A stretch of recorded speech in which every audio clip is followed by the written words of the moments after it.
Ito, ang latest weather update. Alamin ang pinakasariwang ulat panahon ngayon dito sa Information TV Educational Channel 2. Ating latest satellite image.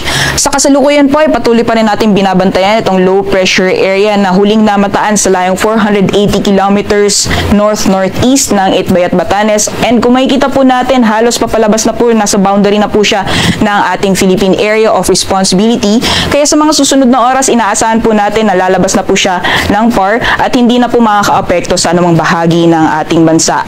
Mababa din po yung chance na ito ay magiging isang ganap na bagyo, kaya mahina po yung magiging paghatak niya sa hanging habagat sa mga susunod na araw. Samantalang kung makikita po natin, patuloy pa rin ang epekto ng southwest monsoon o hanging habagat, lalong-lalo na dito sa may kanlurang bahagi ng Luzon. Kaya asahan pa rin po natin na magpapatuloy pa rin yung makulimlim na panahon na may kasamang kalat-kalat mga pugulan, lalong-lalo na po sa areas ng Ilocos Region at Zambales. Samantalang sa nalalabing bahagi po ng ating bansa, kung makikita po natin, wala po tayong namamataan na makakapal na kaulapan na posibleng magdulot na buong araw ng mga pag-ulan sa nalalabing bahagi po ng ating kapuluan.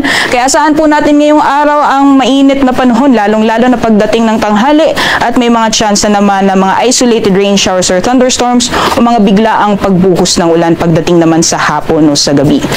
Samantalang sa mga susunod na araw, liban po dito sa binabantayan natin na low pressure area, ay wala na po tayong ibang binabantayan na low pressure area o bagyo sa loob at labas ng ating Philippine Area of Responsibility.